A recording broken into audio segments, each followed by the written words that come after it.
Hey there, tonight on the Old Time Mini Show, we're going to start making a mold for this multi-part insectoid Vrusk figure, which is our most complicated model to date.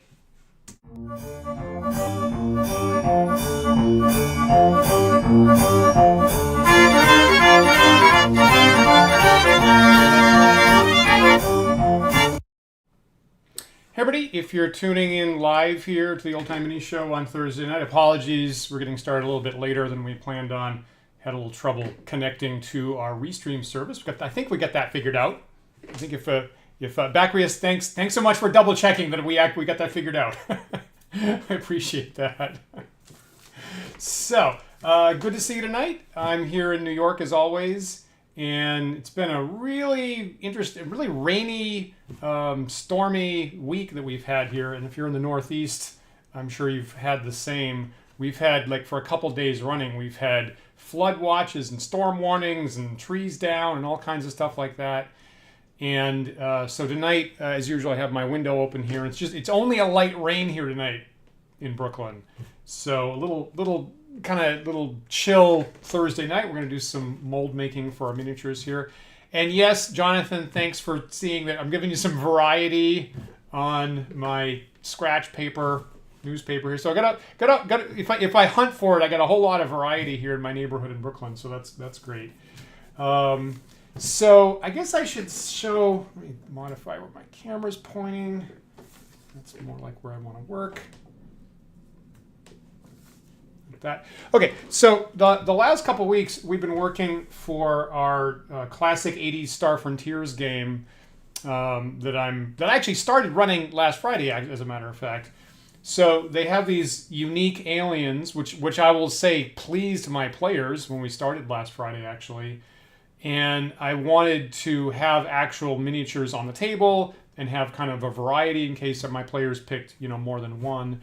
So we started with the blobby Dralocytes, and then we were working on the Space Monkey Azerians. And last time I think we were painting a couple of those. So let me show you what we got so far in our repertoire. Got some Azerians here. And I did a little bit more painting off camera after we got done last week.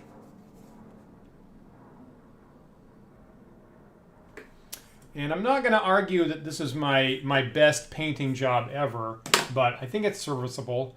So I think most everybody's finding the Dralocytes to be kind of cute, which I don't mind totally. And then the Azerians there, which came out a little dark, but serviceable. You can recognize them on the table. And I think when I put them on the table last week, they were like, "Oh, he's got two guns. That's cool." Or she, as they're actually being used in the game. So not my best painting job ever. I'm getting used to these new paints actually that I haven't used in the past. But with some viewer help last week, good enough. You can see what it is. So hopefully I'll ramp up my painting proficiency as we go forward. So there's that. So obviously we have the Dralocytes and we have the Azerians, and the third stock PC race in the Star Frontier game is of course the insectoid Vrusk that we've been leaving for last because it's a lot more complicated miniature. So that's what we're going to start working on tonight. And it's the only one in the set that is two parts, as you can see there. So it's kind of a centaur type insectoid. And so I got to deal with the two parts, so I need to make two separate molds for that, obviously. And then the real thing, and I've been thinking about this for weeks, and I'm still slightly up in the air about like how to align the back thorax part, because it just goes in every single direction. It does have 8 separate legs on this miniature, and you've got the main thorax, and then they go up and then go back down, and they kind of go back up again for the feet. So, thinking about what's the best way to make the mold to get the metal to flow into it. I don't know any. So I feel like I don't know, like no matter how you align this, some part of it is going to be aimed upwards, or digging into the rubber, the silicone rubber, and then I don't know. So anyway, so the best I can think of is to align it like this, like I do with all my spaceship miniatures. Have the thorax basically horizontal in between the two parts of the mold, and then be pouring into the top here. And if the legs are kind of horizontal, hopefully they'll just flow over there, I'm hoping. I really don't see any better way to do it than that. There's also this, in order to save metal, they have this divot on the bottom side, which makes sense on an efficiency angle. So if I try to get too clever, that'll actually be kind of a problem. So I think I just have to put it like this in the mold. And we'll see if so I guess I'm going to have to stick the legs down into the clay to begin with, and then just like pull them out, I guess. We'll see how that works. The head part, I guess I wanted to say it was going to be a lot easier, and then I'm like, I wonder if I should do that upside down. I mean, if I do it upside down, then the part that is going to connect the thorax will be hidden. So if I glitch that up with the pore hole, I guess that's recoverable.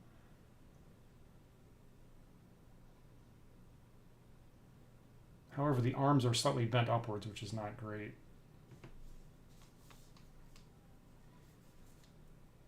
Maybe it's safer like this.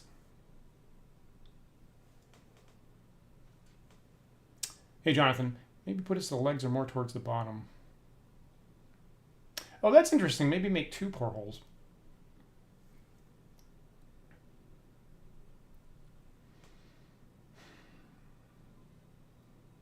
I feel like I'm going to start. I might very well have to do that by the end. I think I'm going to start with just 1 pore hole. And then if when I start casting it, if it isn't coming into the hand, I'll add another one like I did to the Dralosite. And I'll plan to do that more quickly than when I was doing a bunch of other stuff with the Dralosite mold and then came around to that late. So that'll be like my first option if that doesn't work when we cast this. I'm going to try with 1.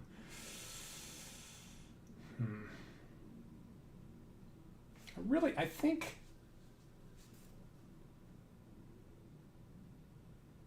I'm going to try it like this. I'm going to try making it upside down so that if I have to mess around with this part, that'll just be hidden when it gets connected. I do think that I had some problems with the heads of my Yazirians. They kind of have slightly flat heads to begin with, but I think that my kind of thick pore hole I was using didn't help anything. So I think I'm going to go like this, and then I can recover the connection point if I need to.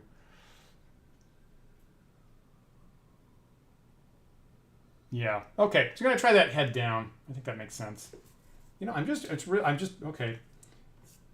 I just realized there was a tiny bit of flashing on his head that actually just fell out as I was about to mention it.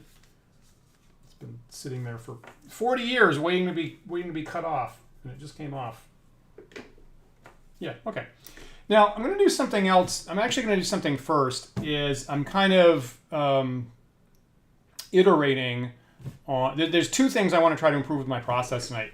One is I'm kind of iterating on the whole pore hole issue, whereby let's see. Hey, definitely Joe, good to see you tonight. You're right, Joe. You're right, definitely, Joe, that I need to go a little bit lighter on the paint than I did last week. I with the Yazirians, I immediately just slapped on a ridiculous amount of paint. I think I lost a couple of details when I did that, actually. Not too bad. I mean, you can still see the wing membranes and stuff like that. But I do agree with that, and I think I did a little bit of a test for what I'm going to do for Vrusk painting. Totally agree with that. And if I look at the back of the box, the way they've got the Vrusk painted, I think it works really well to have them mostly green and what appears to be like some dry brushing, some yellow highlights. I think seems to work pretty well.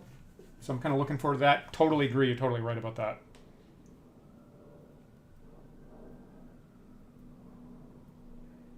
Yeah, you're right. So that's, again, as I've said, the painting's kind of one of my weaker parts. So I definitely need to work on that. All right, so 2 things about the mold making that I want to try to iterate on. One is the pore hole, which initially I had with a little piece of clay, with a little piece of wire, and that was too thin. And that was a bottleneck, and it was continually always getting blocked up, and I'd have to go in with an X-Acto knife, modify the mold later. Not great. With the Yazirians, I made about 3 weeks ago, I made an all clay pore hole that was bigger intentionally to stop that. And then what I had was I did successfully get the metal down the first time, but it was maybe a little bit too thick. And I think I maybe lost some detail with the big thick connection I was having to twist off on the head.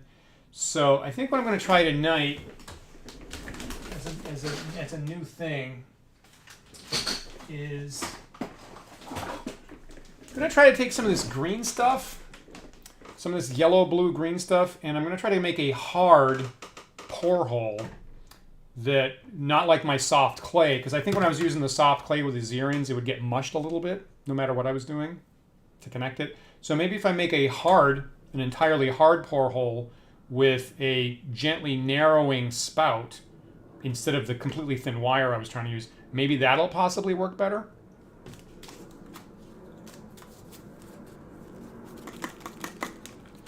So I'm gonna try that.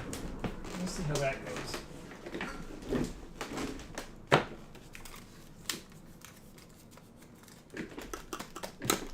Yeah, Jonathan, it's a good question. I'm intentionally doing this like super old school style before 3D printers existed.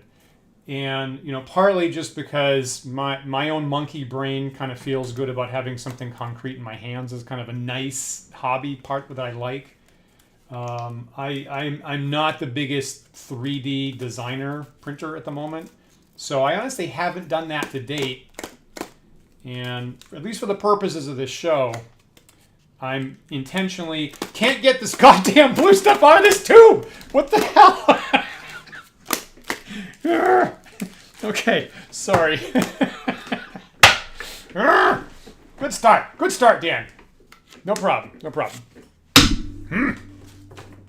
Okay, what was I saying?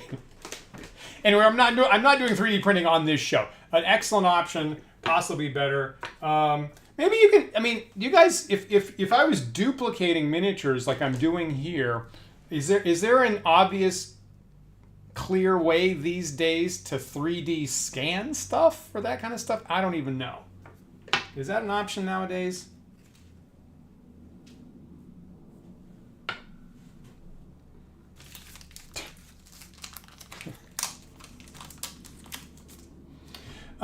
For most of the time, so good question, definitely, Joe. When I have some flash or something like that, like with this Vrusk, actually just what happened a minute ago, it was so thin and fragile, it just fell off as soon as I actually just brushed it with my finger, thinking I was going to talk about it for a second. For other stuff, I will use maybe tweezers. I actually just use hair tweezers. Frequently manages to pick it off kind of cleanly. For the Yazirian heads, it was a little bit thicker, and I was I think 2 weeks ago twisting it off like an Oreo basically. So I think it was big enough. There wasn't any great option that was going to recover the head completely. So I don't know if I was going to do any better than that. But for really small stuff, maybe I pull it off with my fingers or use tweezers. That's actually usually what I'm doing. Okay, not really good 3D scanning at the consumer level. All right, well, that's an interesting. So that would be, I guess, another difficulty for what I'm doing right here. Of course, and I haven't done 3D modeling. Many of my friends have. So that would be a whole different skill set I'd have to develop if I was going to like redesign in 3D these 80s figures. Okay, so what I'm trying to do right now for iteration number 1 is, once again, I'm using this pre-made Duncan mold as kind of a model that has 2 goblins and an ogre in it. And they have these big parabola pore holes that connect into the top part. I guess if it's in 3D, that's technically a paraboloid. And that's kind of, as I've said before, that's kind of deeper than I want to spend rubber on, frankly. So I'm always making my pore holes thinner than that, or shorter than that, I should say. And then they have a very small little connection point.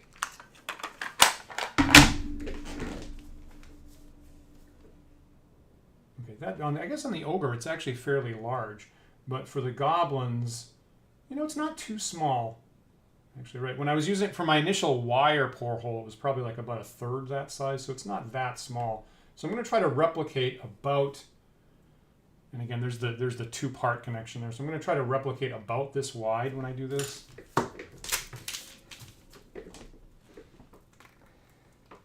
Yeah, you're gonna learn some math on this show usually, whether you want to or not.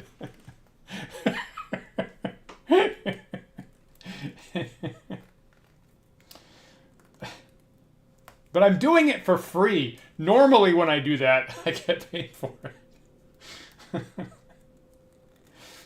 Normally when I hear that criticism, I'm like, well, at least I'm getting paid for this. Now my green stuff is a little bit old too, so I'm like, kind of fighting this. My plan here is to make 2 of these pore holes so that I can make my 2 molds for my Vrusk here tonight. So actually kind of analogous to the silicone rubber, you get these 2 parts here that have been around for quite a while, and then you try to mix equivalent parts, equivalent quantities, and I'll just have to mash it up with my fingers for a while, kind of get it warm. And hopefully the thing turns green. And then I can shape it like I want to. And it hardens up pretty fast.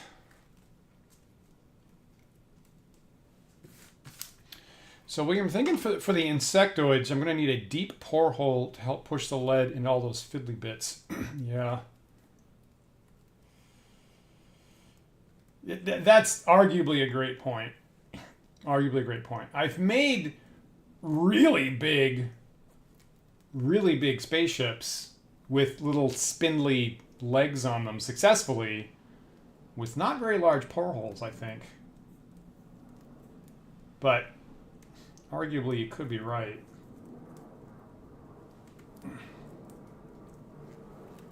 Just kind of doing this here for a while.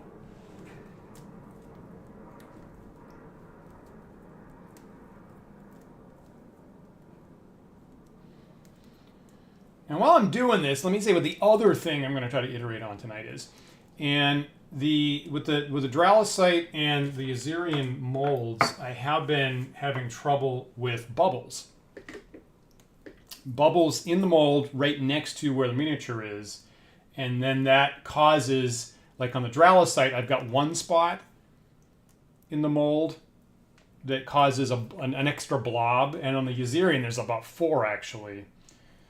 And what happens is, after I cast it off camera, I have to go drill those bits out with a pin vise. Every single miniature that I cast. And weirdly, I'm realizing, and I'd read about this, I'd read about bubbles in your molds as being the most common, biggest problem when you're making molds. But I never actually ran into it with all my spaceship miniatures, and now I'm kind of confused why. Maybe they're just like smoother or more regular shapes, if that wasn't an issue. And maybe with the PC miniatures, maybe there's so many nooks and crannies and corners and bends that becomes more of a problem, maybe? So I got to try to figure out how to improve my process and get fewer bubbles in the mold, because it is making me spend time cleaning it up off camera around when I go to prime them. I'm going to try to work on that tonight too. And definitely Joe asked there, are you creating Flash to help connect the spindly bits with the intention to cut it out later? Boy, I hadn't thought about that at all. Interesting. No, I wasn't planning on doing that. Interesting. Now you got me worried.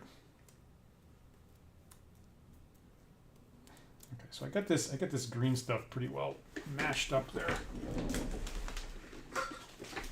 Let me get my last pour hole just to compare size. All right, so Jonathan, you're on. That's one of the options, right? What I'm seeing, what was I using? I guess I was using this last time for the Azerians, and before that, I was generally using this with a little bit of wire there, just to compare sizes.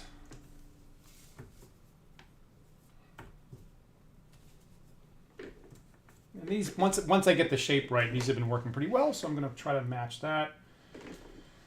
Kind of about Hershey's Kiss size there. I think I got enough to make 2 of those.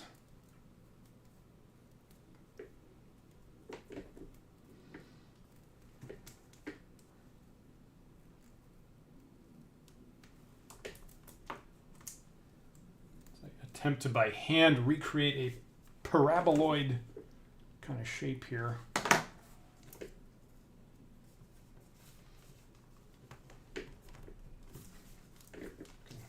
I'm getting clever. I'm trying to use the Duncan mold as my form for this.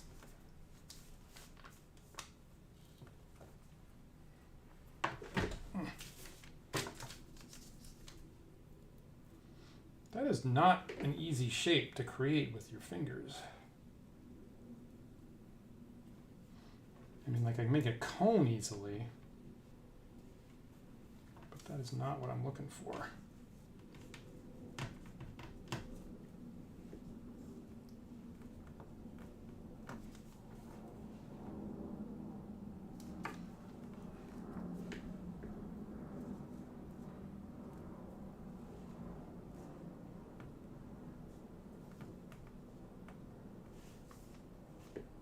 Whole point here is to have it come to a pretty good point, but gradually.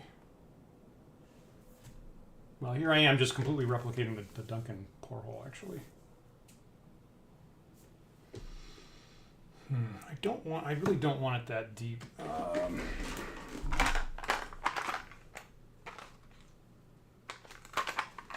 Although, I guess I'm seeing why they made it this shape, because for some reason it just naturally comes out to be about that size, actually.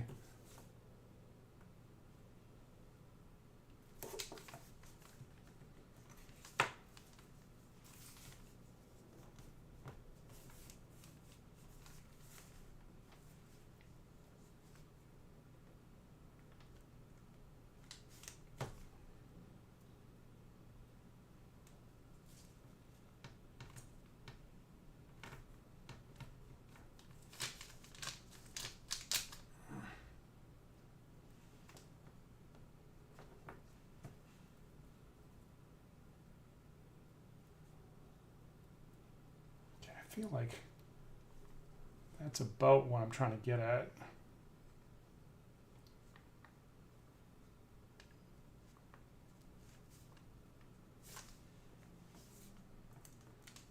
Yeah, I'm gonna try that.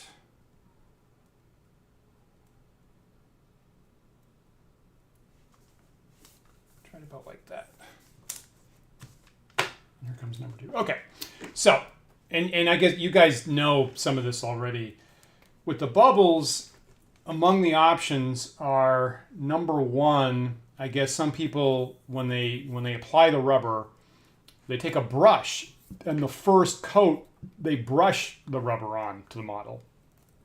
Make sure that it's smooth, make sure that it gets in all the nooks and crannies and gaps and stuff like that, and then pour the rest of it. Once you're confident that you've got a good smooth first layer, then pour the rest of it on top.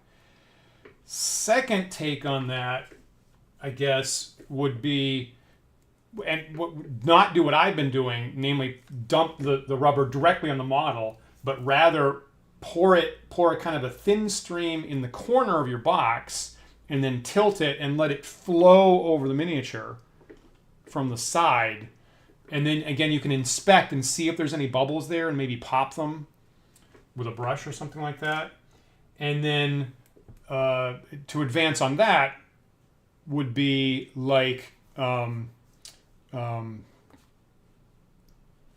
mouse here? would be the other things you're talking about, like having an agitation table to shake it.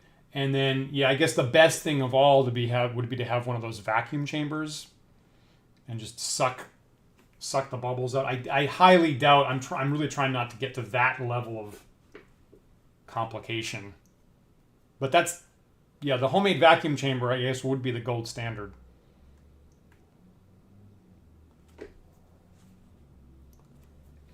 And what William was just saying here, so I went to my partner Isabelle this week, who has an MFA in sculpture and has, dealt with this kind of stuff. And I said, I'm getting bubbles in my molds. What can I do about that? And the very first thing out of her mouth was, are you stirring it too much? Which seemed very counterintuitive. I was very surprised at that. I was like, stirring it too much? I thought stirring it a whole lot would be good. But yeah, I guess on second thought, the more you stir it, potentially the more air you get into it. So I'm seeing now advice to stir it very, very gradually, very slowly and gently. Make sure you get all the rubber off the edge of the cup and stuff like that for kind of a smooth consistency. So that was advice that I guess I needed, because I thought the more, like, I think maybe on prior weeks you've seen me really, really kind of go at it with gusto, and maybe I need to be a little bit more gentle about it.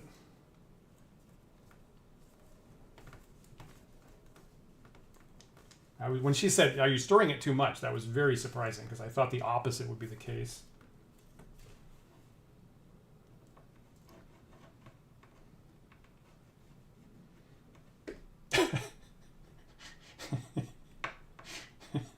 I'm trying not to build a vacuum chamber, but then you'd have a vacuum chamber, and yes, I grant you that's a strong argument. That would be cool.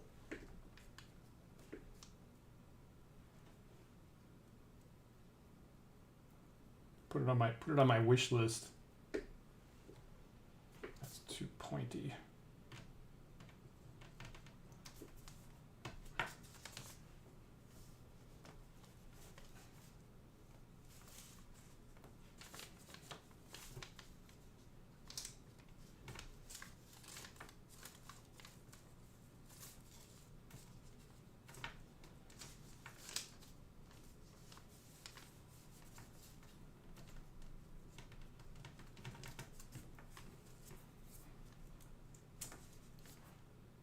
It's not too bad. I don't mind this. I'm not really getting the parabola shape. I'm seeing why Hershey's Kisses have the shape that they are, because it's kind of an easy shape to make just accidentally.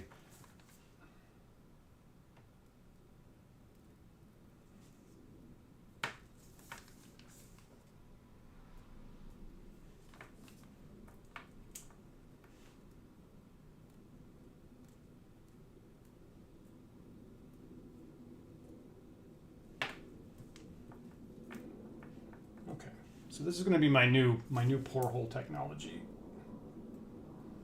So kind of comes to a pretty narrow point, but not like the wire pipe that I had. So hopefully the pressure will get it through that kind of small space. I think that's approximately about as wide as the Duncan mold is, actually, right at the end.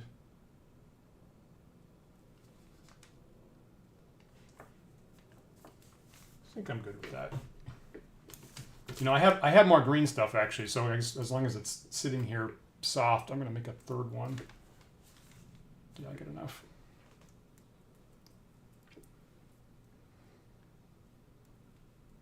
Yeah, William, I thought about that last week. I totally did think about just like pouring one of these and then snapping off the pore hole and in metal and then using that. But again, I've got the issue of I really don't want them that tall. I would have done, if it wasn't for the fact that they're taller than I want, I would have done that. I think there was a day I woke up from a nap and I was like, no, it's really close to a good idea.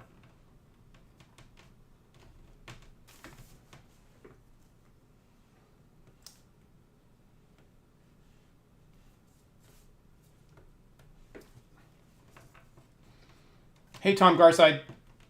Good to see you tonight. Yes, it's. As I said, I just realized why Hershey's Kisses are the shape they are, because it's a really easy shape to make. Yeah, definitely, Joe. And this. You can critique this. I'm just trying to save rubber, frankly. Like this whole pre-made mold is like you don't get any model out of any of this part of the mold. So I'm just trying to save silicone rubber and like not have this part of the mold basically. So if it's down this like this, every time I make a mold, I'm saving rubber. Arguably, that's a concern. Maybe I'm overly sensitive to. It usually kind of works. I mean, I really don't think I've ever had a mold that I was like, I really wish that the pore hole was taller. So I kind of feel like that policy is not terrible.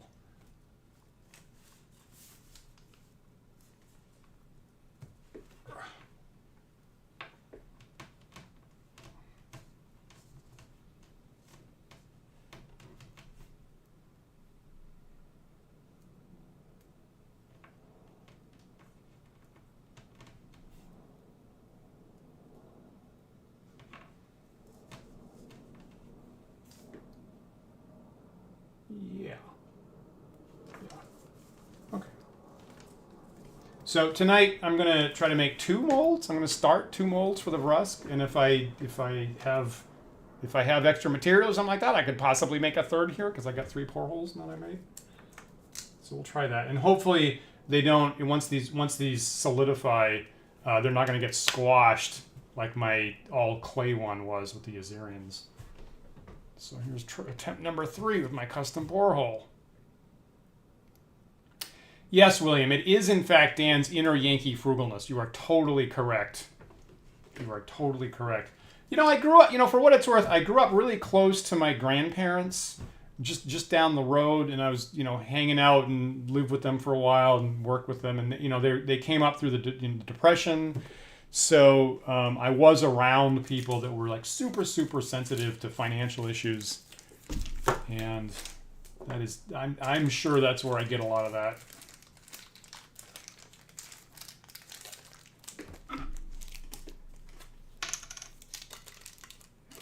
Putting the green blue stuff back in the tube to get stuck for next time.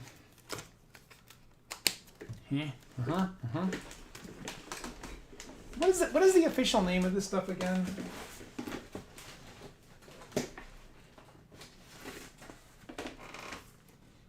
Neatitite brand blue yellow, aka the green stuff.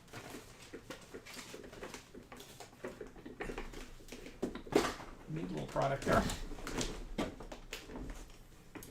Green stuff is appropriate, absolutely.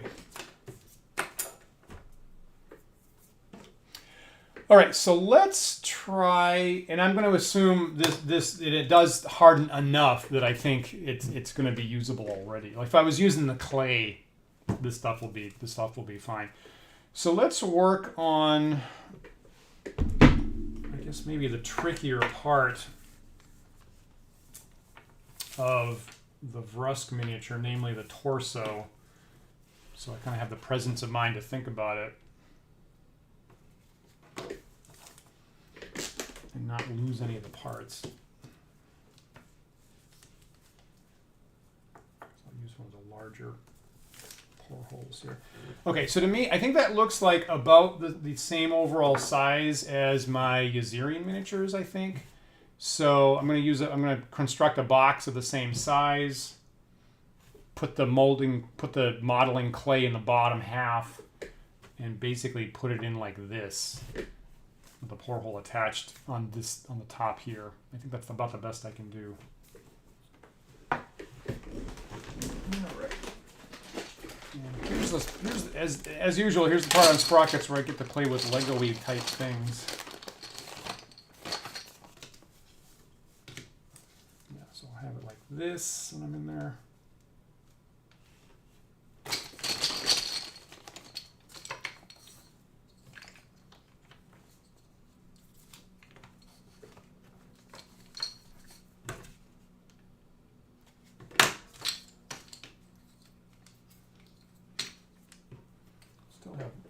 some little bits of rubber from last time we did this.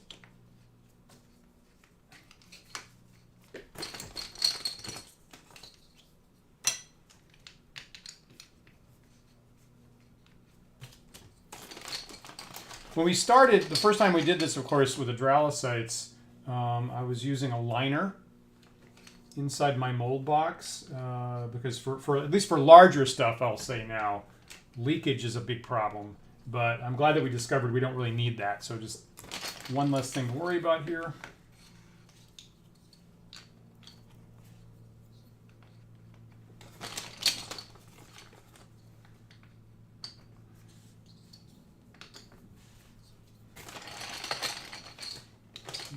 Three bricks high.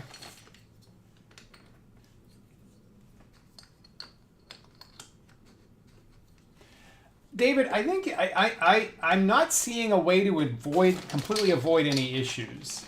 I am worried about the legs is the primary concern here. But since they go up and down and up and down, like I can't see any alignment that's going to avoid something being up and down. So I think the best thing I can do is have them horizontal like this. So they have to. So then the metal is going to have to go left, right. But I think like this, at least it's not going to have to go up, down. Technically. So I'm gonna actually have it like this. When I actually pour it, it'll be like this. So at least you're zigzagging left, right horizontally. I think the second is the best thing I'm coming up with.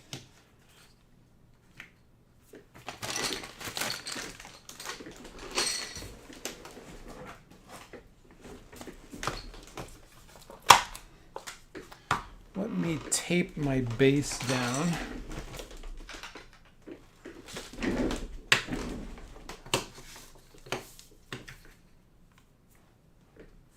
It's always an experiment, you know.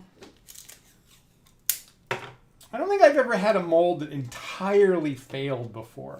But like I said, normally in the past I was normally doing these spaceships that were clearly less complicated than these PC miniatures. So I suppose if I keep challenging myself like this, at some point I'm going to have a mold that's a total failure. But it actually hasn't happened yet, I don't think. Maybe my very first spaceship miniature, which was I think a Cathar frigate, I had to do a second time, and since then I think I've been kind of in the ballpark.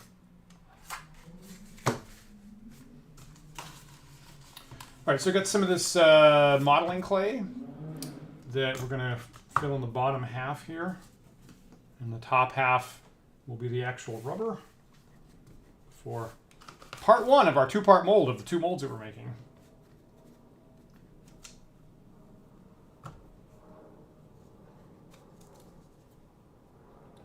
Let me try to... I'm going to raise up the camera a little bit here. Maybe this will be a better angle.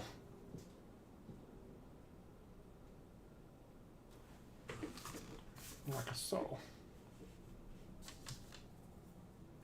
Well, David, this is a really good point about the process giving some constraints on the exact poses you can do, and with the I was thinking about exactly that, like with this Duncan mold, right? All the arms and all the limbs are aligned basically in a plane, and that absolutely makes things a little bit easier. And the fact that this Vrusk miniature right here is I think the first miniature I've ever seen that has multiple angles on things.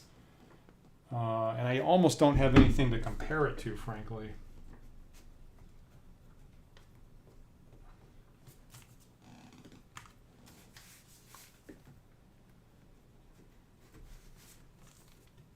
Yeah, thanks, David. That would be something like that would be the next step for me. What we found 2 or 3 weeks ago is that what I'm doing right here worked perfectly fine for the Assyrians. The bottom half is all covered in with this modeling dough anyway, so there's no actual access to the very bottom. And I think if it was bigger, if I had more mass of rubber to push down, I might need something else. But for the kind of small mold that I'm making, this actually worked perfectly fine, which I was very happy about. But I was ready to step up to something better, like you're talking about.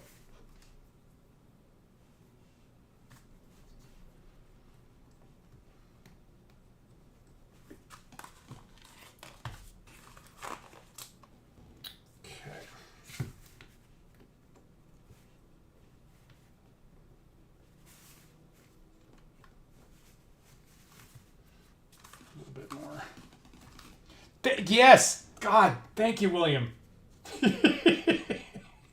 I was 100% gonna forget about that. I was absolutely gonna forget about that for the umpteenth time. Unreal.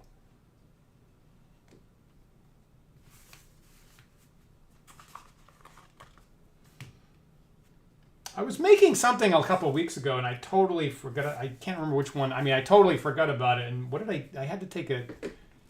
It's funny because I had to go drill holes out later, and the rubber is so, smushy. It was actually really, because I drill, like I tried with a screw, and then it was like it just like automatically filled in on itself again. It was like really hard. I guess what I wound up doing is I took an X-Acto knife and I just twisted it around. Is what I had to do to get enough material out. Registers emote when. So after I put the model in, I'm supposed to stick some divots in, which will make the registers of the tabs of the two parts are going to sync up with. Every time I forget that. It's ridiculous. The problem is I only need that on 1/2 of the mold, right? I feel like maybe if I needed to do it on both halves of the mold, that would become automatic for me. But it's like I do it once, and then the next time I don't need it, and then the third time I forget about it again. Alrighty, so how is he going to go? Oh, this might not be wide enough.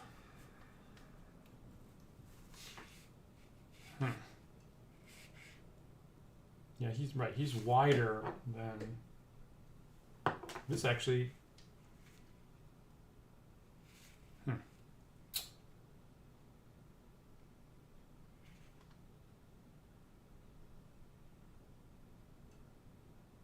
Did I not make that wide enough? Me? I think I can get away with that, I think.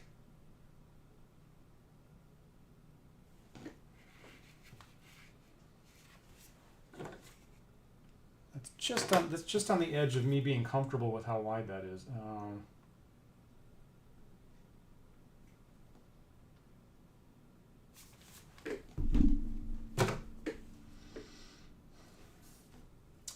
If I compare to like the club on this mold here, that's not very, right, that's about the same. That might actually be even closer to the edge there, and that worked fine. It's a tougher rubber, but still. I am throwing hot lead around, you're right.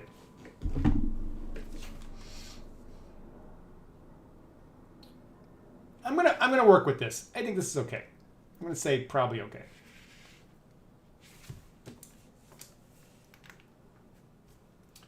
So pour hole would want to be right on the edge.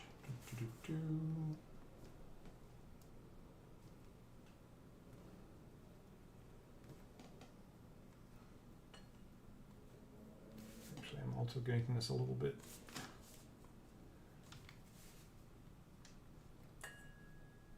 I might not have been thinking about the larger size of this. I was thinking about like the complications in the topology, and I wasn't thinking about that it was actually larger size. Okay, so I think that with these bendy elbow parts, I think I want to get some dough in here to support it, I think.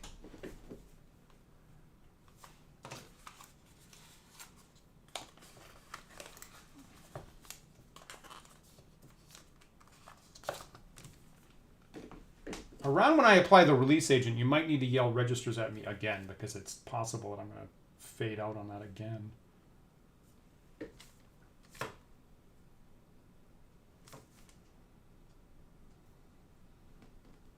so putting some dough in here to kind of support the legs.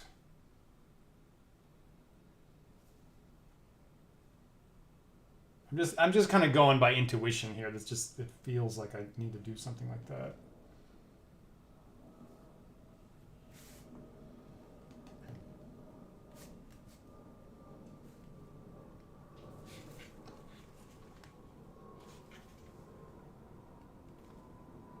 Let's sink it in.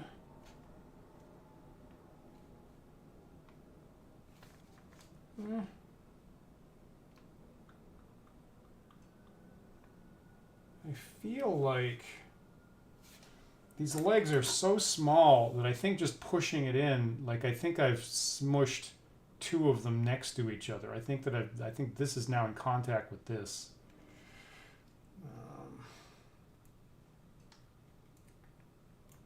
Just not great.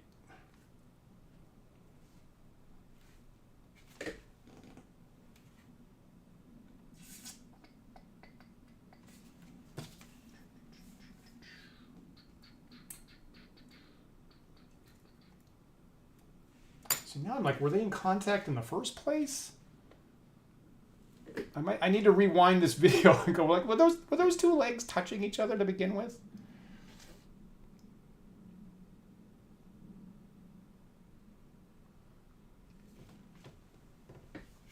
Oh, now I've covered this up. Man, that is really squirrely.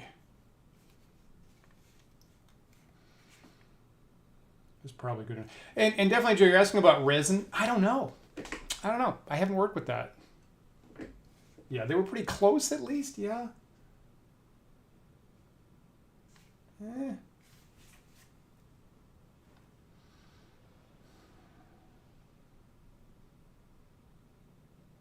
You know, that doesn't make me super happy. Sorry, I keep hitting the lamp here. I'm gonna pull that out.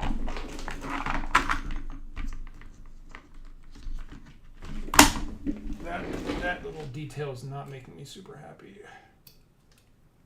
Let's move this out here.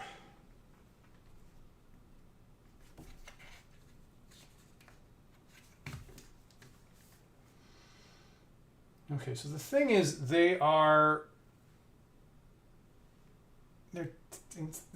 technically just barely not touching, but if any direction you project them in, they're touching. See, okay, so right there you can see that they're actually separate, but they're like in this angle, like one's on top of the other. But you can see it because they're at different heights. So maybe that's okay, right? So maybe that's assuming that I'm not squashing this upwards, which I don't think I am. I guess maybe that's okay. I guess that was an optical illusion. They're different heights, so technically they're not actually touching. Okay. That makes me feel better.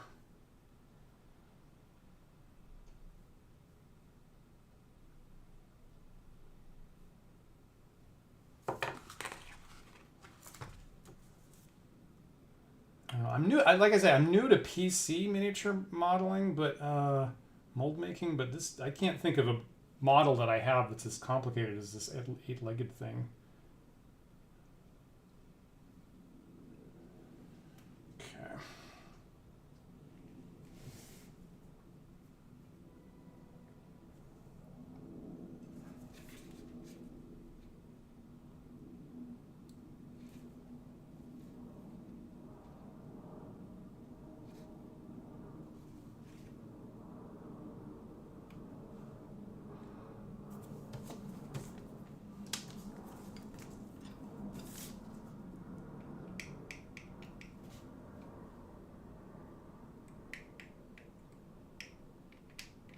Some of the dough got squeezed up and actually got on top of the legs, like here. That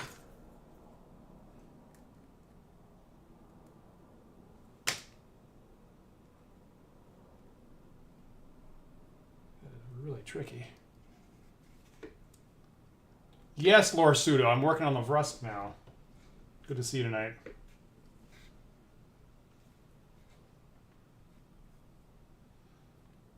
I guess that's pretty good. I don't like this. I have too much dose in here.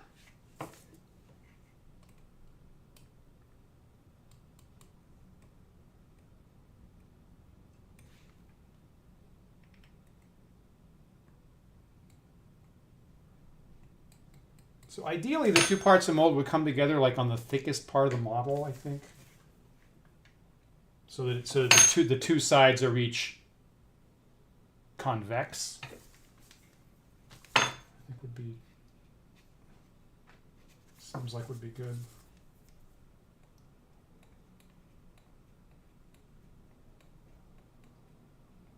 Okay, I'm gonna try that. Yeah, gonna try that. I think it just fits in that size. I like my new pore hole, I think. And again, you know, fortunately it's connecting, even if I don't like the pore hole, it's connecting to a point that's going to be hidden under the head part. So that'll be easy to adjust or hide. Looks like a great time to put in registers. Yes, great. Okay, yes, I accept your suggestion. Fantastic. Yep, I was about to put it aside.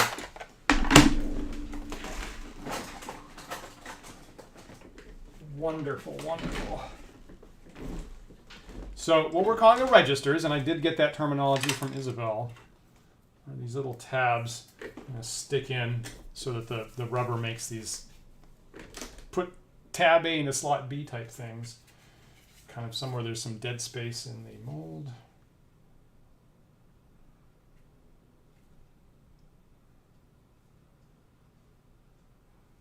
And then the two parts will just match up nicely later on. Kind of like the corners of a QR code, perhaps, by analogy. Yeah. Although I made 4. I normally make 3. Yeah. Yeah, that's pretty good. That's what I was hoping for. Registration time. Thank you, guys. Now you're going to have to do it again for the other mold. All right. Whoops. All right. I think that's... Yeah, that's what I was hoping for. And Jerry, thanks for the comment. Jerry's saying, for all the work I'm putting into it, I hope somebody decides to play a Vrusk. So for what it's worth, I actually did start the game last week. And it was last Friday, I had a session 0 where I was introducing stuff, introducing the different options for player characters, making player characters, and then running them through a custom training scenario that I designed that took about 2 hours, I guess, which worked pretty well. I do feel that I'm finally managing to predict time a little better than I normally did. So we started, and sure enough, guess what the very first race that was picked was? The first player said, I want to play a blank. Guess what it was? There's the head there.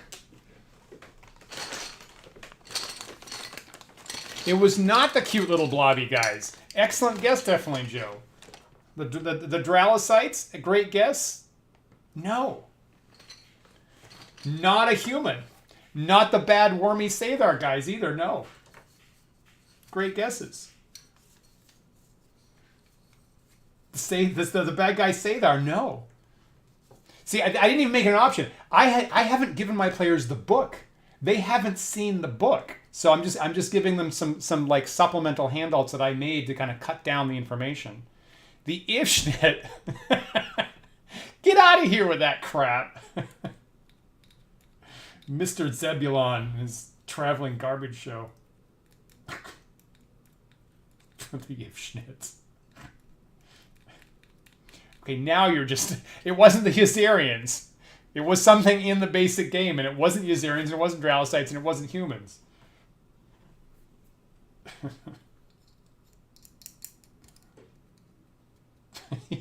How are you guys all communally pulling my leg here?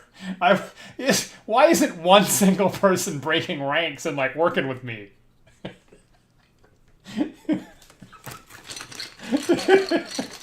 It's Star Frontiers, definitely, Joe. That's a little uncanny. Anyway, it's the Vrusk. Anyway, yes, it's a Vrusk. Was the very first player said, "Oh, these guys look very cool. I want to play them, the Vrusk." And I said, and I said the people on my stream said nobody wants to play a Vrusk, and they were like, "Why?" And I'm like, "I don't know."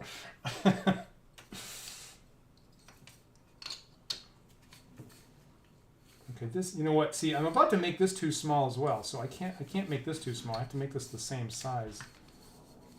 Man, there's a lot to these Vrusk.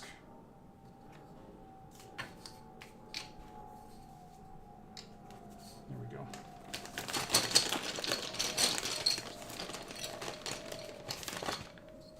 And for what it's worth, I did have 4 players on Friday, and they actually did say, "Let's pick one of each, and we can just try all of them." And the very first one to get picked was the Vrusk.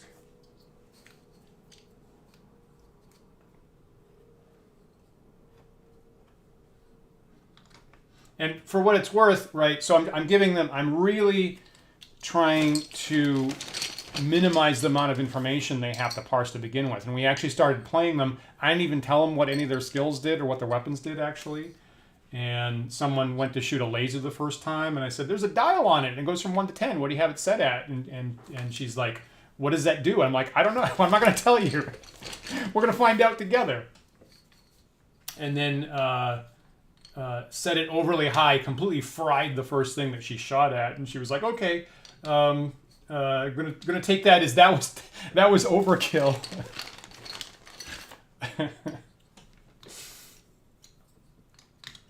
But for the Vrusk PC, they were looking at. I had an index card with the different skills, and they were looking at it and go, "Oh, martial arts is a skill! Ha ha ha ha! Martial arts in a science fiction game, wouldn't that be ridiculous?" So they made a Vrusk martial artist, thinking that was a bit of a joke. And then, at least in the training session, the martial arts Vrusk actually was kicking everybody's ass. Actually, basically completed almost all of the combat situations, and they were like, "Oh, this is important." Yeah, they were wrestling. They wrestled people to the ground. And I said, "Okay, you're standing on them with about 5 legs. They're not going anywhere." I made this too tall, didn't I? I got too into my Legos.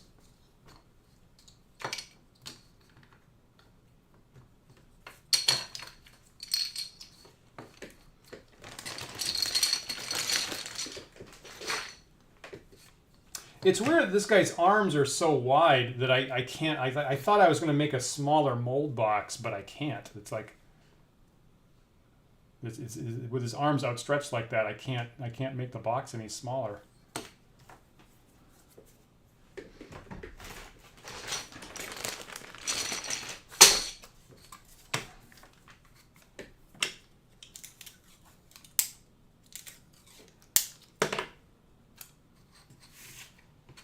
And some days, if I ever have to make a mold, now if I have to make a mold off stream, I'm going to be hamstrung by the fact that I don't have anybody to yell registers at me at the appropriate time. That's going to be actually, I'm going to A, become dependent on that, and B, it's going to be a problem at some point.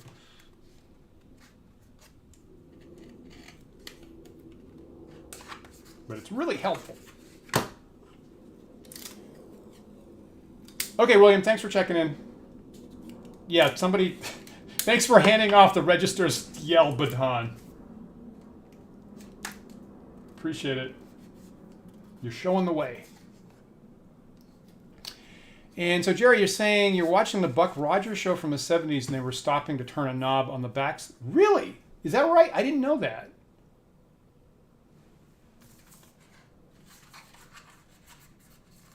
Now, I feel like, I mean, like, doesn't, like, Star Trek has the switch on the phasers of, like, kill or stun, right? Is that, am I right? Am I thinking that's a Star Trek thing?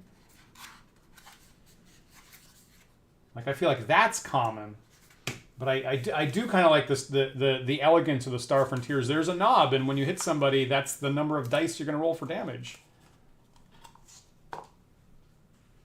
Right?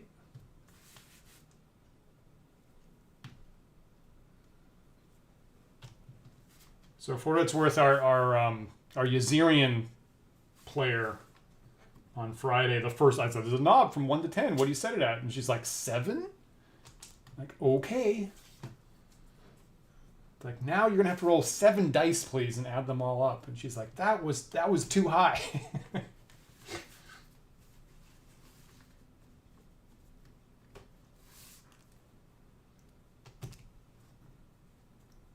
You know, those Yazirians, the best kill is overkill.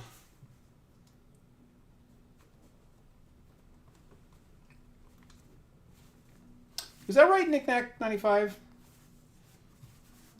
I'm not the biggest Trekkie, so my knowledge there is going to be a little limited. I did not know they had, like, I would, if you'd quizzed me, I would have guessed they just had the 2 settings, frankly. That's really interesting.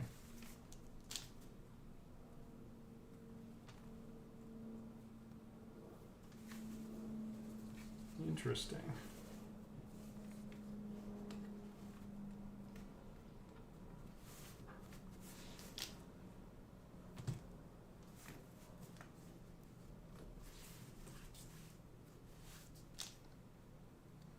Anyway, we had a pretty good time with our, you know, mini Star Frontier session on Friday. I thought it went pretty well. I'm pretty excited about playing it again, frankly.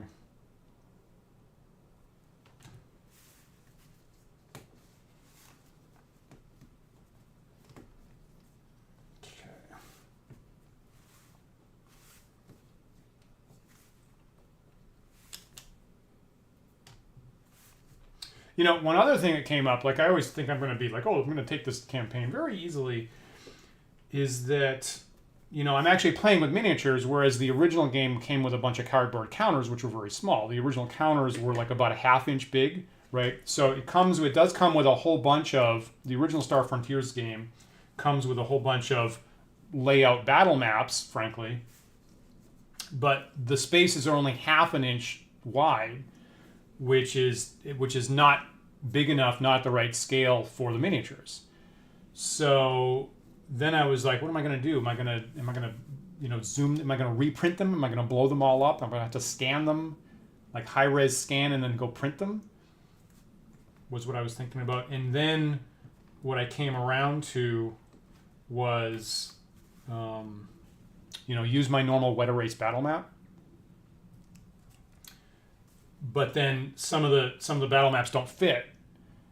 So at least for the larger ones, I sat down this week and started slightly redesigning the encounter areas, the encounter maps, so that it would specifically fit on my Chessex 22 by 25 wet erase battle map. So here I am, like as you may know, the very first scenario that'll happen next week happens on a spaceship. So I was sitting down and redesigning that spaceship map. It's on a sort of overall same, you know, similar topology, but to fit on my wet erase battle map. And I was like, this is enjoyable. Like, actually working on a map is actually really enjoyable. This is why I got in this hobby in the first place. This is actually not a bad pastime.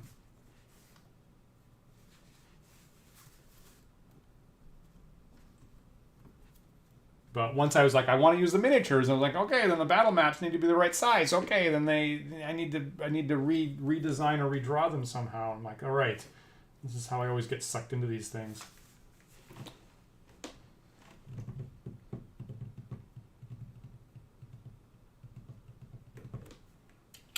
This Jerry. Okay, so here is my Vrusk top part, and we agreed I was going to put it in upside down is what I'm going to do, right? So it's going to connect into where it connects with the thorax. So if I glitch that up, that's not going to change the cast any.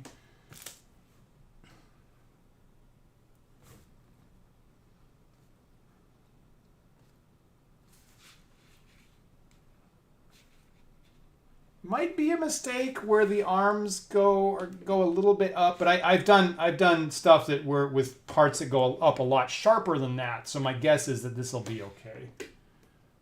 I want to get them aligned as close to horizontal as I can. Press it down a little bit.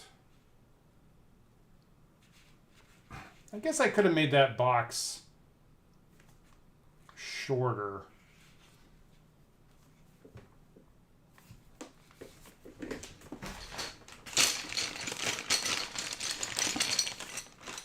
I'm trying to be efficient here. Well, okay.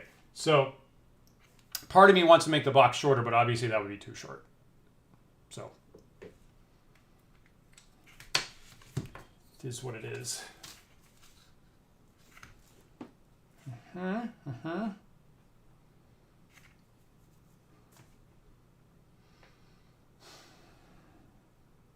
guess if I was a real stickler, I could fill up part of this with more modeling dough.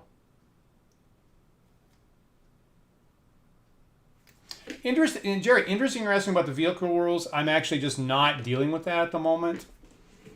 So that's actually a section I haven't reviewed. And it's interesting because it's kind of a slightly weird disconnect, right? The basic game and the rule book feel like you're going to be having most of your games in like a build-up Star Wars-y city, urban type place. And they've got vehicle rules and monorails and buildings and jumping. And then the actual first adventure path is all in the wilds of a wilderness, untamed alien planet. And it's a slightly weird disconnect of like what the promise seems to be in the rule book versus the first couple of adventures. Actually, really all the adventures, I gotta say. But I don't think I really need to worry about the vehicle rules. So I haven't. That's actually part I haven't reviewed. That's a good question. I think I was brushing through the rule book and I was like, I hope those work. Because if this ever comes up, I haven't thought about it closely. So I'm kind of hoping that works. Interesting. Okay, thank you for that. Interesting. I might actually have to review that. Registers. Wait until the players foil my prep. My players never. Yes, that'll happen. But that's the fun part. That's the when the players surprise you as a ref. That's really the best part.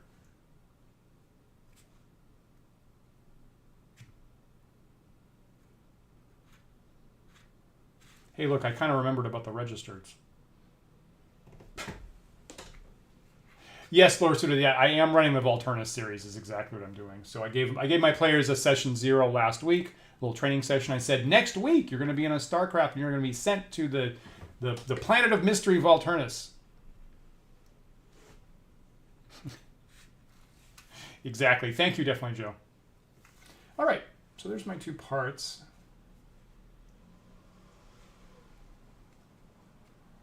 I think that connects up with my newfangled portholes. Okay, so having made the registers, next part is to apply the release agent. Is that what I do? See, I always remember. It's probably fine. So I'll make the release agent, and then I'll mix up the rubbers, what I'll do next after that. Thanks, everybody. Okay, so as usual, there is my release agent, which is the most toxic thing. I didn't do my safety commentary. I guess I should do that, right? All right, just in case anybody's new to the stream here, I am trying to be safe with the stuff here. So remember that the miniatures that I'm duplicating here from the 80s and the stuff that I'm working with when I do cast them in a couple weeks is mostly lead-based miniatures.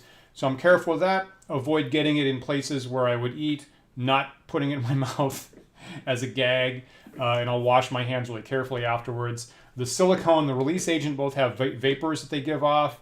So even though it's a little chilly here in New York, I do have my windows open here, ventilating my room that I'm working in pretty well. Have an air quality monitor on my desk here. Looks pretty good. And, it's funny because it did get cold here in the Northeast. I think there's some places had a little bit of snow the last day or two, frankly.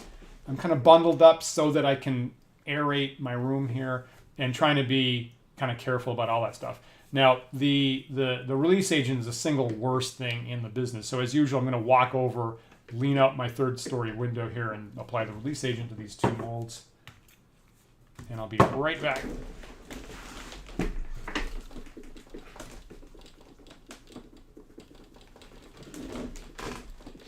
Yeah, any kids watching, please get your parents help with this. And, you know, if you're a 50-year-old kid, why not get your parents help anyway, right? Why not involve your folks? It'll be a fun pastime together. Yes, and this is a good point, Laura Student. As a kid of the 70s, my brain is already, you know, leaded gasolined up. So this is right. You can do better.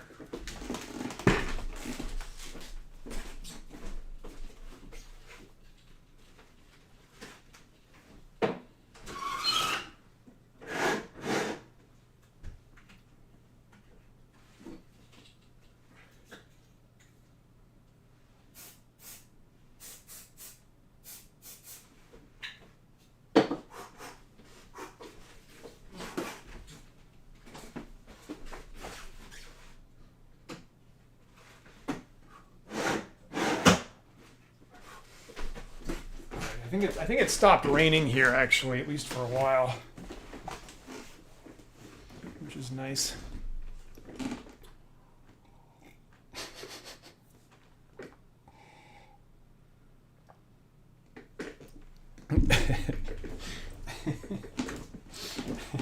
All of this is accurate. All right, so, boy, even so, ugh.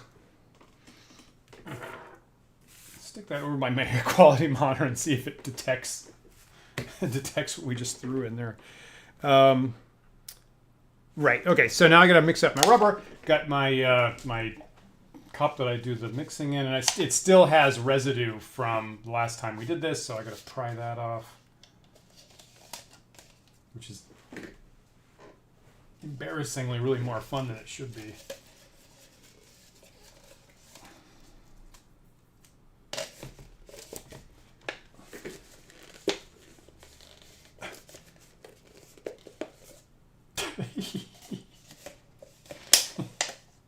This is all very true.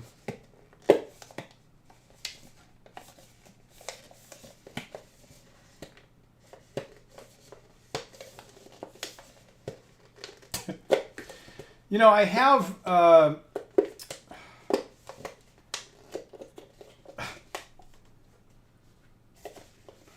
little while ago I made an account.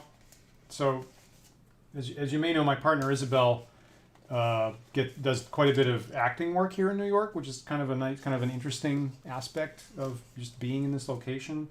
So kind of at her urging a little while ago, I made an account on one of the sites, and I'm, you know, there's a lot of reasons why I might never get a gig, but I do occasionally throw in for casting calls. And I'm pretty picky about it because it's like I'm busy enough already. But the calls I submit to have a shockingly high frequency of corrupt priest murderer.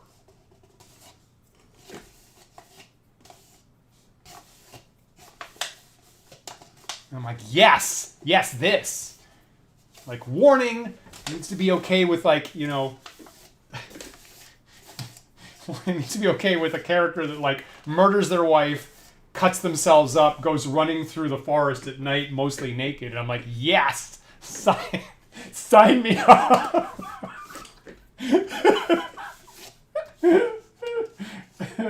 But those jobs, they're so competitive. They're so competitive here in New York. We, like, frequently, any kind of job like that here has, like, hundreds of submissions. It's pretty common.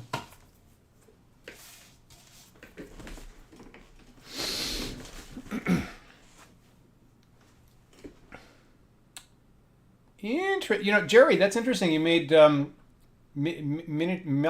miniatures in your shop class. That's pretty cool, actually. That's pretty cool.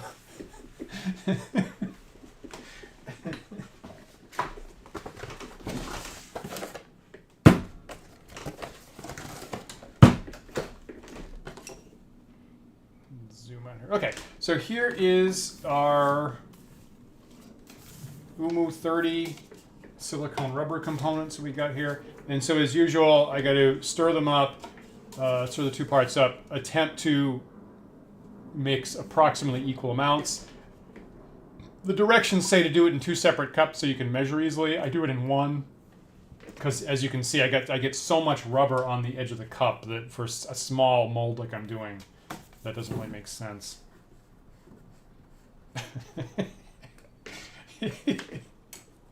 Thanks for the vote of confidence, definitely, Joe. You're on the good list.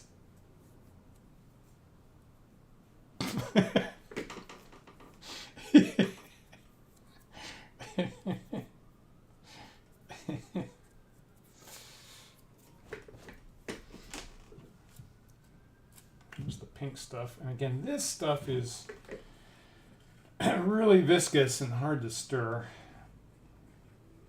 Okay, notes it. Now remember, trying to avoid bubbles tonight. So part of the lesson was, part of the recommendation was stir slowly, carefully. Don't go crazy on it. So the more violently you stir it, the more air you're going to get in the material. So I'm trying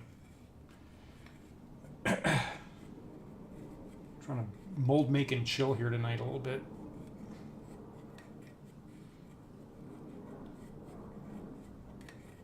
Which is not in my usual idiom. Okay.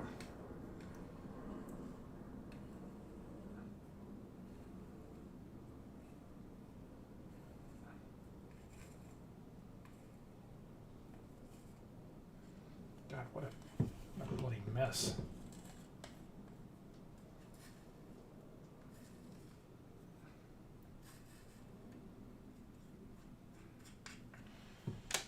All right, so, okay, how much do I need? So normally I do math on this to see how much I need, but I'm making 2 of them tonight. So, I think I was making like 2/3 of a unit. I think I was doing 2/3 of a unit. So if there were 2 of them, I should do about 1 1/3 of these units that I've got here. All the heresies, Jonathan, all the heresies. I remember them all. Especially from you, just to be clear.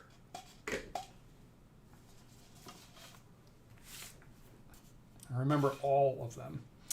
All right, so I'm trying to get 2/3 in here, right? And again, it kind of piles up in the center, so I got to be careful about that.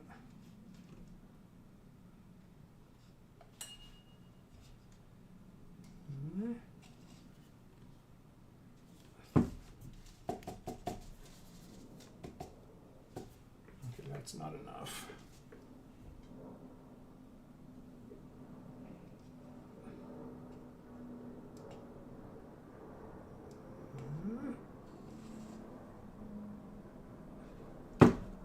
That's about right.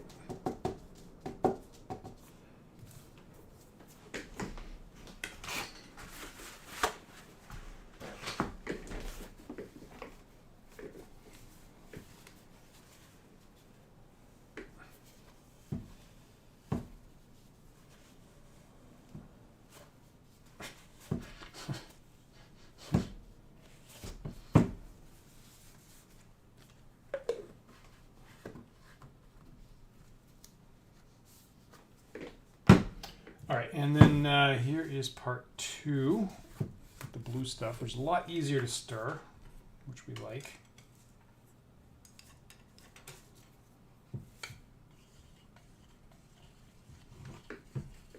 Take it easy.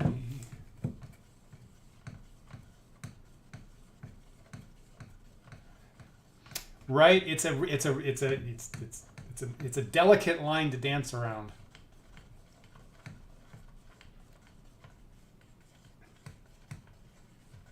Have you seen that? There's an Emo Phillips routine from ages ago, right? Where he says he meets a guy on a bridge about to jump off, and they have a conversation about what faiths they follow. I've always enjoyed that bit.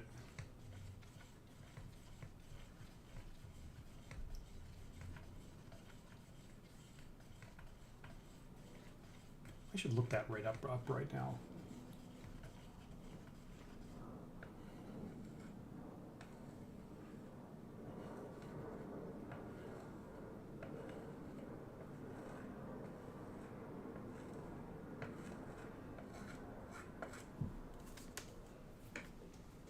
Okay, so trying to get this to be a total of about 1 1/3 when I'm done. I guess I got that. Yeah, pretty close. Okay, so that's more like 3/4. So I guess I want this to be about 1 1/2 by the time I'm done. Yeah, I should look at it. Maybe someone can find that and throw it in the chat. It's like maybe Emo Phillips Man on Bridge or something. I know I've watched it on YouTube. Okay, so I want this to be about 1 1/2. Slowly.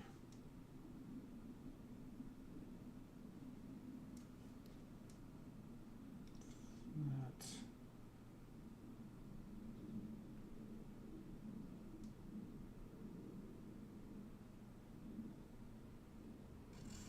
I guess if I pour slowly, which is not my normal habit, I guess I get better results.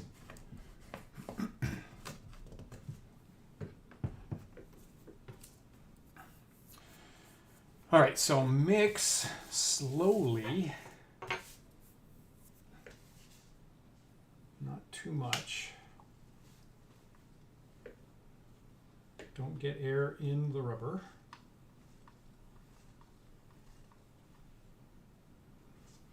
Make sure you get all the rubber, all the material off the side so it's homogeneous.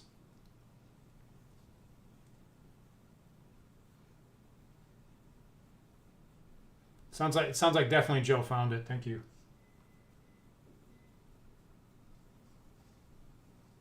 I know it starts off with like one night I was walking along a bridge and I saw a man who was about to jump and I tried to help him. That's how it starts.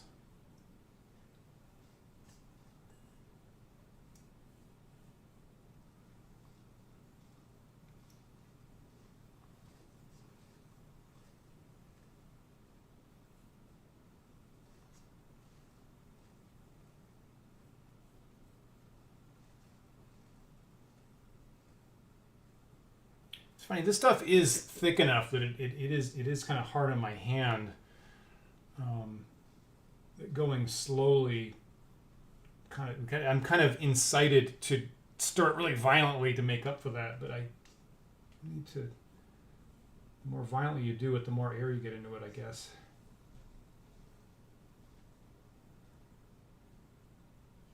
All right, so that looks pretty smooth. That looks like a pretty consistent color tone.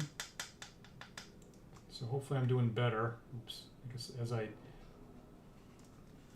so now I'm being really sensitive about this. So as I just shook the stick around, that threw a bunch of bubbles on the top of it actually. So that's something not to do.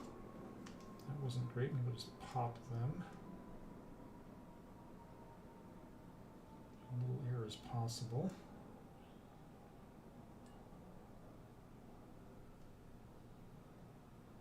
Okay. All right, learning more all the time.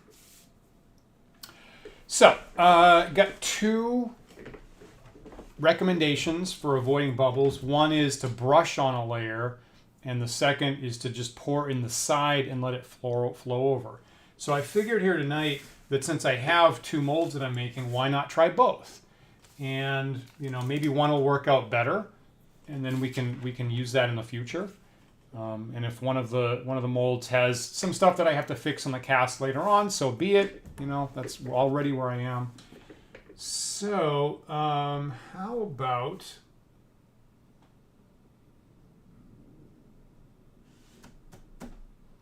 I'm not sure. I don't really have a guess about which one's going to be better.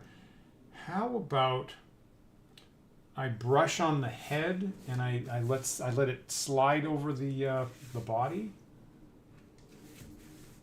Let's try that. All right. So I got kind of an old, very old brush here. I don't know if the rubber is just gonna immediately destroy any brush that you've got. So I've got a brush that's already pretty useless, and I'm gonna try brushing on this guy for the first time.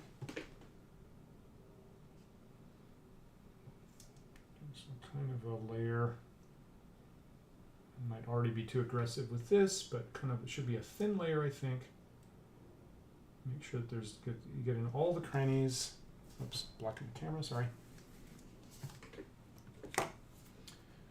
And hopefully this is an opportunity to confirm that there aren't any bubbles there. And if there were, I could go in and pop them.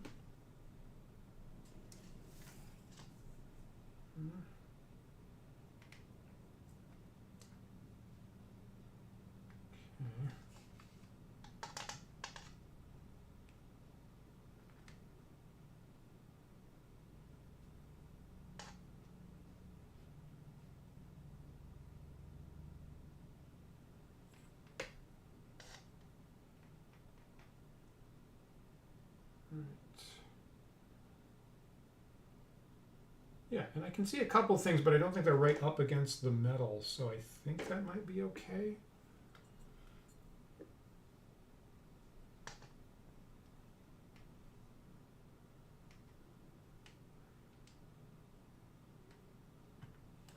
Yeah, how about that?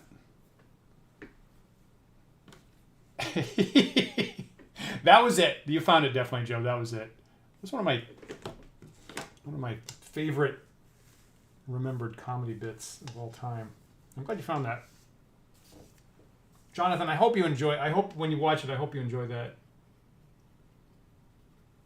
Okay, so now fill in the rest of the rubber on this guy, and the recommendation. And it's kind of nice because I have this extra space up at the top currently. So the idea is pour from apparently like a high altitude, get it in the corner, get a really small stream to kind of pile up in the corner, and then let it flow over from there. So let's try that. Normally I just dump a giant mass on top of it, but pour a thin stream from kind of high up. Can I get a thin stream? That's about as thin as I'm getting it.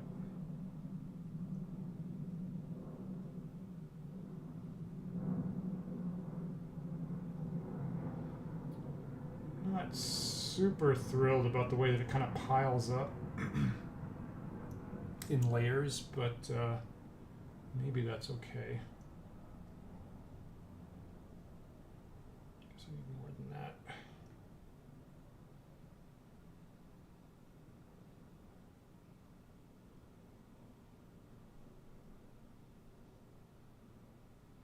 I got a giant blob right on the edge that I'm trying to manage here.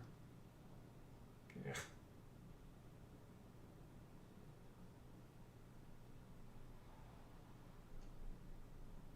I don't know, it's piling up in like lasagna layers, and I feel like, I don't know, does that trap a bunch of rubber? Does that trap a bunch of air? I don't know. But at least it's not in contact with the miniatures, so.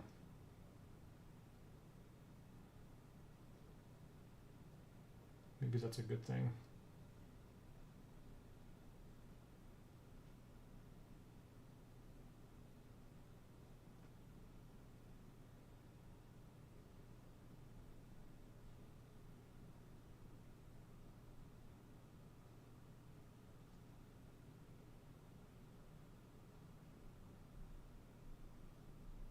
Actually, that's kind of hypnotic. I'm about to put myself to sleep watching that. Oh my god.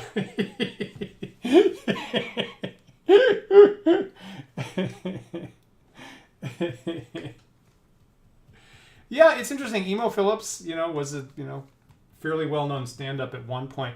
I am a big fan of the At Midnight show, and I was surprised that he showed up in, I think, one of the last seasons of At Midnight.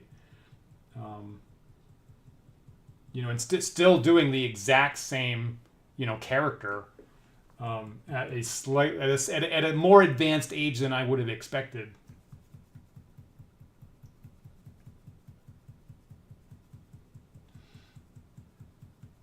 I don't know if anybody's been watching. They've got a remake called After Midnight that's on late night CBS now. About 2 months ago, and I really for some reason I really enjoy the shape of that show.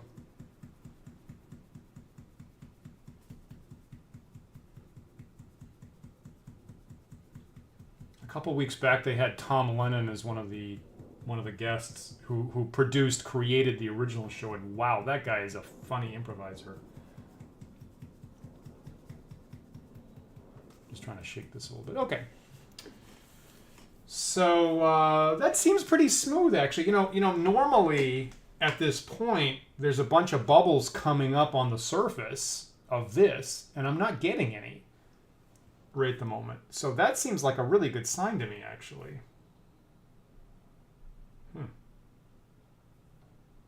I don't know if I should. I don't know if I should now. I don't know if I should apply the brush technique on the other half.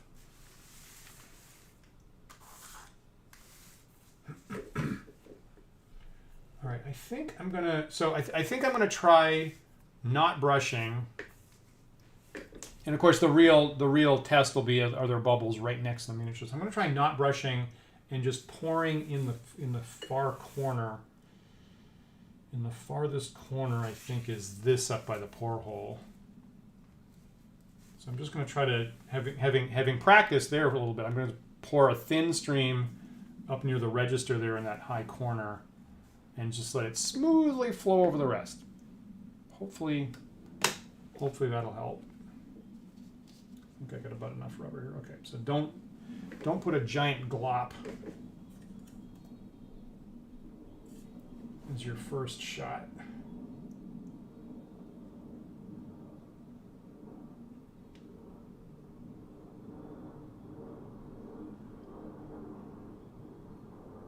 Okay, very thin right in the corner. Come on. And just let it run over it. About like that.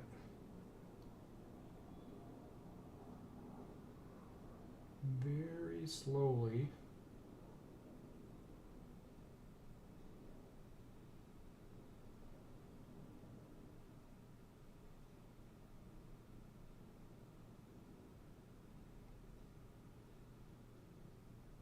That seems promising.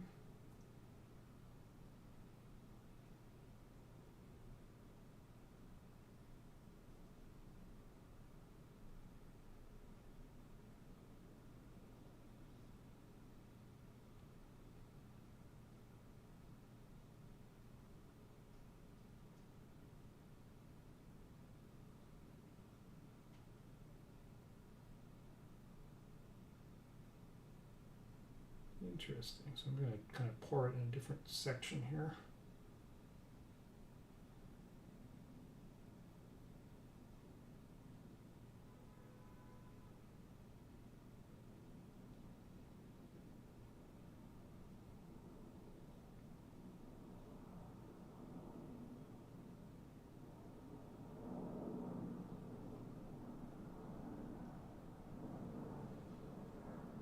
So at no point am I going to pour, so I guess what I'm doing right now is at no point am I going to pour directly on the miniature. Right. I'm going to let it flow over it like this.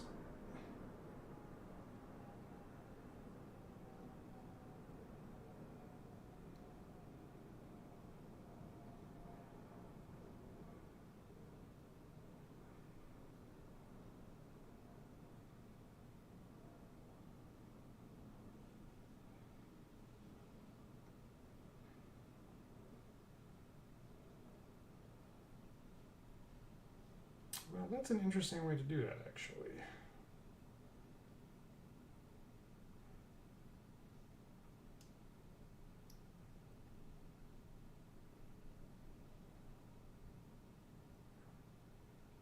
Yeah, I'm kind of running out of rubber, so I think I made just about the right amount.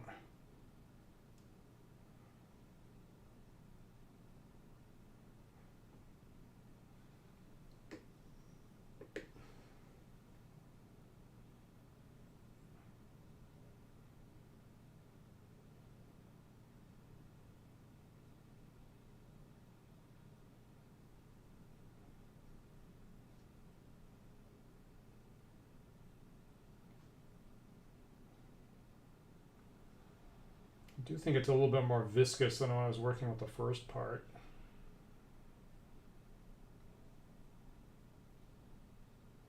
This stuff either has like, what is it, like a half an hour, it's either 30 minutes or 60 minutes to actually work with it. Maybe 30 minutes, so it is getting a little harder while I work with it here. Is that enough, I guess? Yeah, it's starting to firm up already.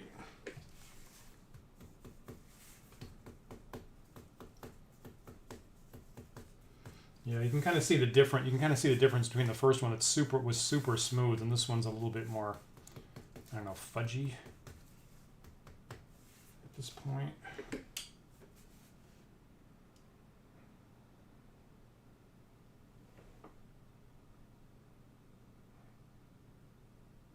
Yeah, that's solidifying pretty fast. I'm trying to pour more out, but it's already basically solidifying. Interesting. And that 10 minutes or whatever has made a big difference.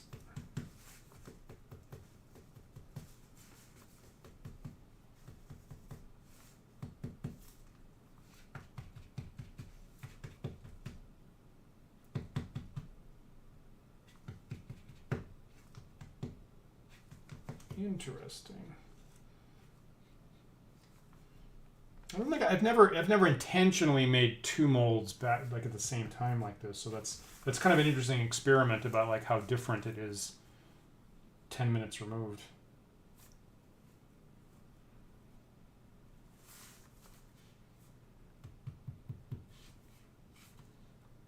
Also, it seems like the first part that I was pouring off the top seems like it had a better homogeneous mixture.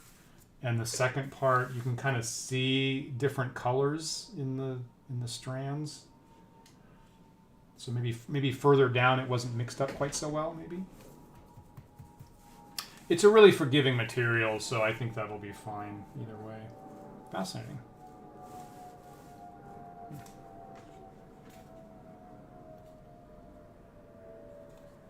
All right, there you have it. So there's the start of our of the molds for our two-part Vrusk miniature, and like I say, when I started the game on Friday, I had quality miniatures for the blobby drallocytes, and I had them for the Yazirians, the monkey Yazirians there. But I didn't have good miniatures for the Vrusk. So hopefully in a couple weeks I can add that to the table and complete our trio of Star Frontiers from the 1980s alien characters. Thank you definitely, Joe. Yeah. So hopefully, yeah, that seemed like an improvement, right? Clearly a more careful pour than is my normal habit. I tend to do everything somewhat frantically. Somewhat frantically and violently is more my normal approach to stuff. So this was I'm glad I found some suggestions online to do it like this. So we'll see. See if I'll have to clean off my brush that I was using. I'll see if I can recover that. Get the rubber off there. And so as usual, when we get off the stream here in a couple minutes, I'll carefully clean my space and clean up the rubber and wash my hands and not have metal filings running around. So I don't know. This is the first time I've been trying it like this, so we'll know in about 2 more weeks. We'll come back next Thursday and we'll flip it over and we'll make the second part. Maybe we'll try to inspect and see if we can just spot any bubbles on the part that we just made. And then the week after that, we'll be in the kitchen. We'll plan to be in the kitchen casting them, and then we'll find out whether I reduce the number of bubbles on it, which would be nice. Cool. All right. So I think I'm going to wrap up for tonight. That was kind of our goal for tonight. Let's just check. Do this, do that. Right. Made the new poreholes. Got that. Great. Cool. Yeah. And like I say, started the Star Frontiers game last Friday. Having a good time with that. So we do game bi-weekly, so next Friday we'll be back to that and see how things go at that point. So thank you so much for hanging out tonight. As usual, your advice and your observations and your good humor make this hobby a lot more interesting to me, actually. So thank you for checking on that, and hopefully we'll see how this is actually working in another week. Don't forget that my partner Paul and I will be back on Sunday for another episode of the Wandering DMs talk show. And I hope you'll check into that. I'm going to announce an upcoming show that I'll talk about on Sunday. So hopefully you'll be there to find out a particular upcoming event that I'm kind of excited about, frankly.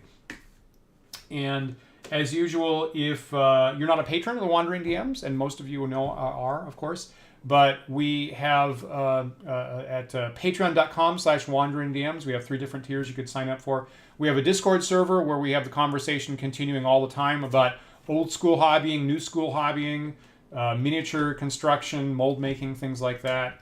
And we would love to see you on there. As usual, we have D&D DMs show up with problems and issues in their games, and we just have such great patrons. They have awesome ideas about how to improve your games, and people are being helped there all the time. That's one of my favorite things to see, actually, when people have help Wandering DMs patrons, and we can help them.